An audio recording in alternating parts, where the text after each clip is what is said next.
평화로운 오후 6시, 창고에서 연기가 피어올랐다. 경찰은 소방대에 연락하고 시민 다수가 현장을 지켜봤다. 항구 창고에서 화재가 나는 건 그리 드문 일이 아니다. 당시 카라 소방서 책임자가 전화를 받았고 그는 화재에 대한 내용을 물었다. 국가기관 쪽 인원은 불꽃놀이용 폭죽 정도만 있다고 전달했다. 그 정보를 바탕으로 출동이 승인됐다.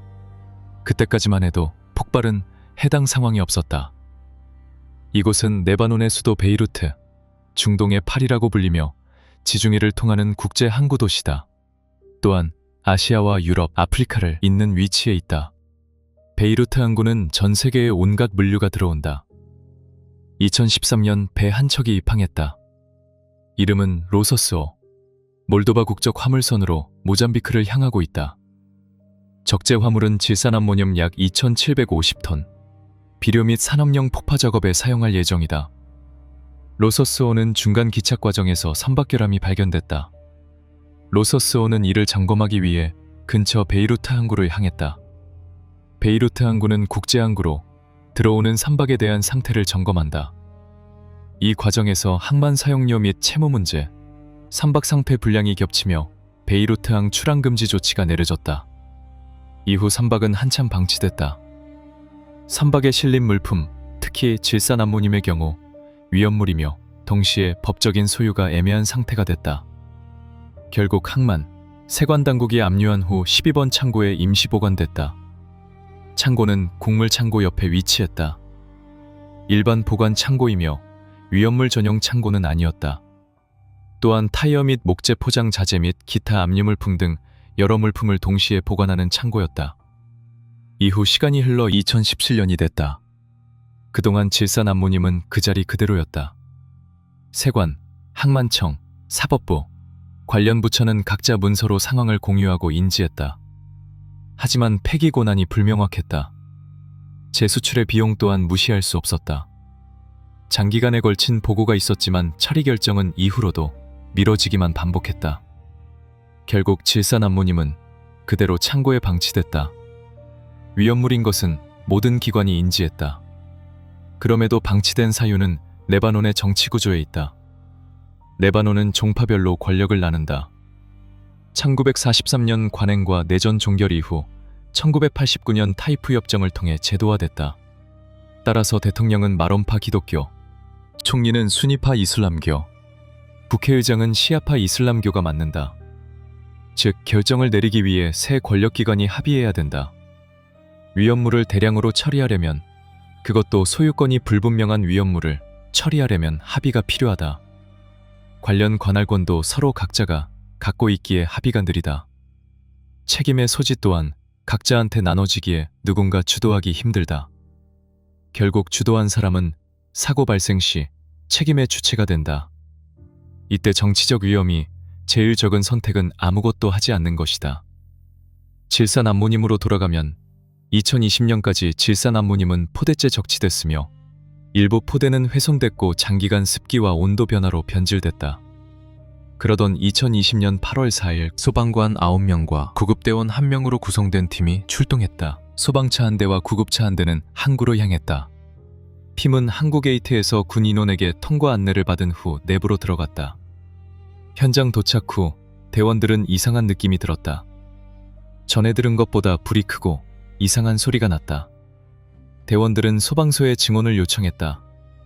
소방서는 그 즉시 증언을 준비했다. 화재 연기 속에서 상광과 함께 폭발음이 들렸다. 현장에 도착한 팀 이름은 플래튼 5.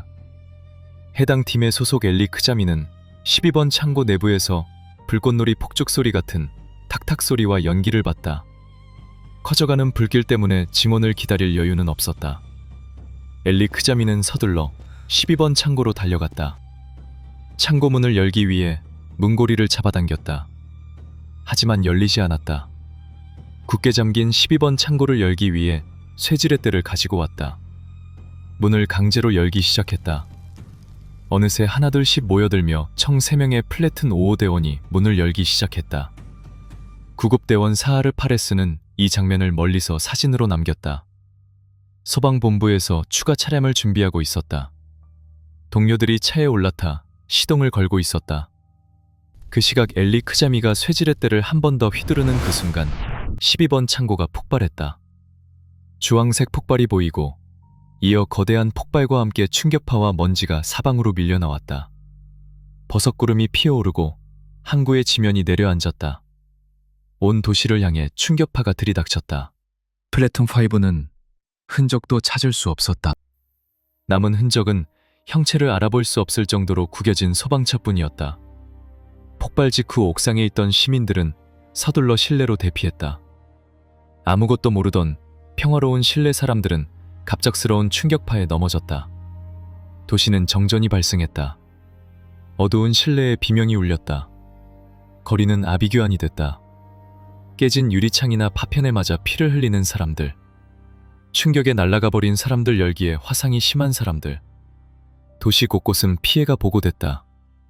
병원은 순식간에 환자로 가득 찼다. 도시는 마비되고 통신망과 전화망은 끊어졌다.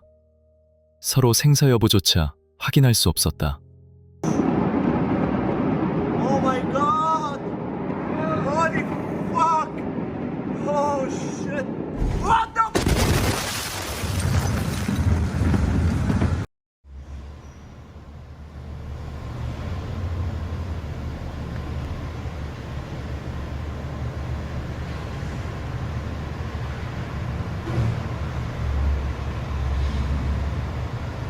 최종적으로 폭발로 인해 최소 218명이 사망한 것으로 보고됐다.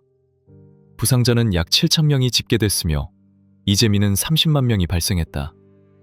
재산 피해는 약 150억 달러 이상 발생했으며 이는 한화로 17조가 넘어간다.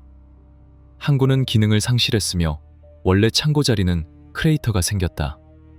베이루트 항구는 레바논 물동량의 80%를 담당하던 곳이다. 폭발 사고 이후 레바논의 화폐 가치는 90% 이상 폭락했다. 2019년부터 이어지던 경제 악화는 해당 사고로 돌이킬 수 없는 지경에 이르렀다.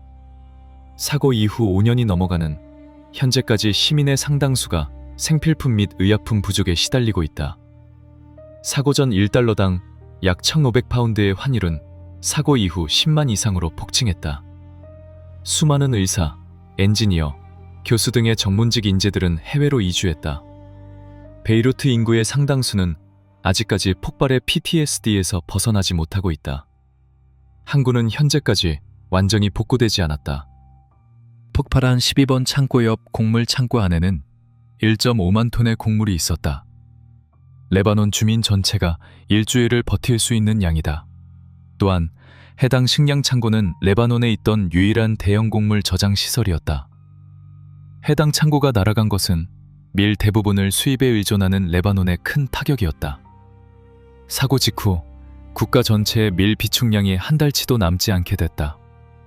한편으로는 해당 창고는 초대형 콘크리트 구조이기 때문에 충격파 일부를 흡수하여 사일로 뒤쪽 도심의 피해를 완화했다는 연구 결과가 있다.